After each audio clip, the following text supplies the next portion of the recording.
আল্লাহ তাআলা কুরআনে বলেছেন, ইন্নামাল মুমিনুনা আল্লাযীনা ইযা যুকিরাল্লাহু ওয়াজিলাত কুলুবুহুম, নিশ্চয়ই মুমিন তারা আল্লাযীনা ইযা যুকিরাল্লাহ, যাদের কাছে যদি আল্লাহ তাআলা কুরআন তেলাওয়াত করা হয়, ওয়াজিলাত কুলুবুহুম, তাদের অন্তরগুলো বিগলিত হয়ে যায়, নরম হয়ে যায়।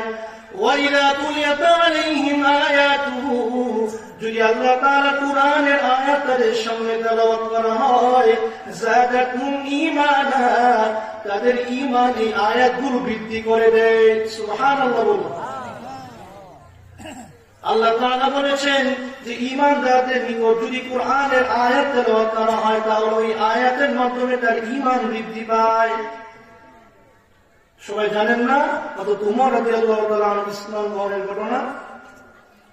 হযরত ওমর উনার ইসলাম গ্রহণের ঘটনার মধ্যে এসেছে যে একদিন উনি তরবারি নিয়ে বের হয়ে গেলেন, রাস্তা দিয়ে যাচ্ছে, একজন কুরাইশ জিজ্ঞেস করল, ওমর তুমি কোথায় যাও? উমর বলে, আমি যাচ্ছি মুহাম্মদের বাড়িতে, তাকে আমি হত্যা করব। মুহাম্মদকে হত্যা করবো কেন? সে আমাদের ধর্ম সম্পর্কে মানুষের কাছে বিকৃত করছে, তার জন্য আমাদের ধর্মের বদনাম হচ্ছে, অতএব আমি তাকে কতল করব। তখন ওই কুরাইশ বলল যে উমর মুহাম্মদকে হত্যা করবে পরে, আগে নিজে পরিবারের খবর না। উমর বললেন, আমার পরিবারের আবার কি হলো? ওই শুনেছি তোমার বোন ফাতেমা এবং তোমার ভগ্নিপতি সাঈদ উভয়ে মুসলমান হয়ে গিয়েছে। হযরত ওমর তৎক্ষণাৎ ওনার মনোবল চেঞ্জ করে ফেললেন। উনি রওনা দিলেন ওনার বোনের বাড়ির দিকে। উনি যখন ওনার বোনের বাড়ির দিকে গিয়ে বসলো, দরজার সামনে উনি আওয়াজ পেলেন ওনার বোন এবং ওনার ভগ্নিপতি কুরআন তেলাওয়াত করছে। উনি যখন আওয়াজ শুনলেন, তখন উনি ঘরের মধ্যে করাঘাত করলেন। যখন ভিতরে থাকা ওনার বোন, ওনার ভগ্নিপতি এবং তাদেরকে শিক্ষাদানকারী খাব্বাব যখন টের পেল যে উমর এসে পড়েছে, তখন তারা এই কুরআনের পাণ্ডুলিপি লুকিয়ে রাখলো। হযরত ওমর তৎক্ষণাৎ দরজা খুলে ভিতরে ঢুকে গেলেন। যখন ভিতরে ঢুকলেন, গিয়ে দেখে ওনার বোন এবং ওনার ভগ্নিপতি কুরআন তেলাওয়াত করেছে। তেলাওয়াত করার পর উনি ওনার বোনকে জিজ্ঞাসা করলেন, কি শুনেছি তোমাদের নামে, তোমরা কি ইসলাম গ্রহণ করেছো কিনা? ওনার বোন ফাতেমা বিনতে খাত্তাব বলেন, তুমি যে ধর্মকে অবমাননা করছো, সেই ধর্মের মধ্যে আমরা শান্তি খুঁজে পেয়েছি। হযরত ওমর যখন এই কথা শুনলেন, উনি তৎক্ষণাৎ ওনার বোনকে মারধর শুরু করলেন। ওনার বোনের জামাই ওনাকে আটকাতে আসলো, তাকেও মারধর করলেন। যখন মারধর করলেন এক মুহূর্তে, তখন হযরত ওমর বললেন যে তোমরা কি পাণ্ডুলিপি যেন পড়ছিলে, সেটা আমার সামনে আনো, আমার শুনতে মন চাচ্ছে যে তোমরা কি পড়েছো, এটা আমার কাছে দাও।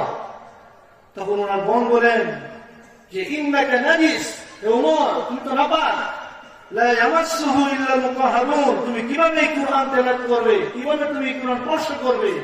কারণ পবিত্রতা ছাড়া এই কুরআন কেউ স্পর্শ করতে পারে না।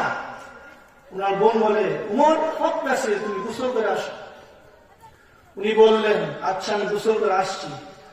উনি যখন গোসল করলেন, উনি উনার বোনের জামাইকে বললেন, তুমি পড়ো।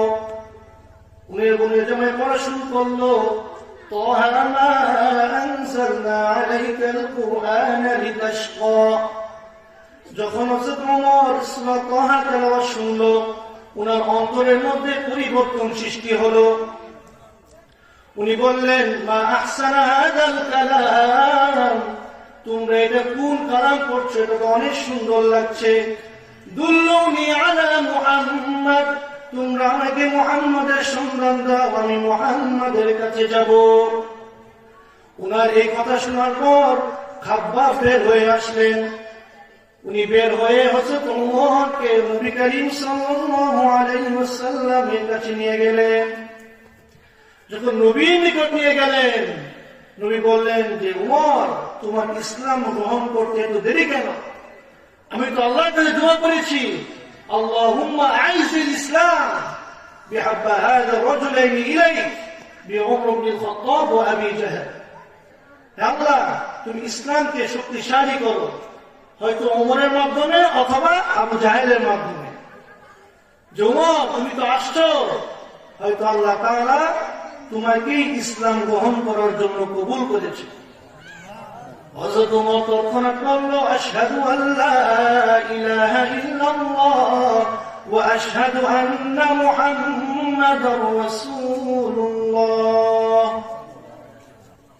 তুমি তৎক্ষণাৎ কালিমা পড়ে মুসলমান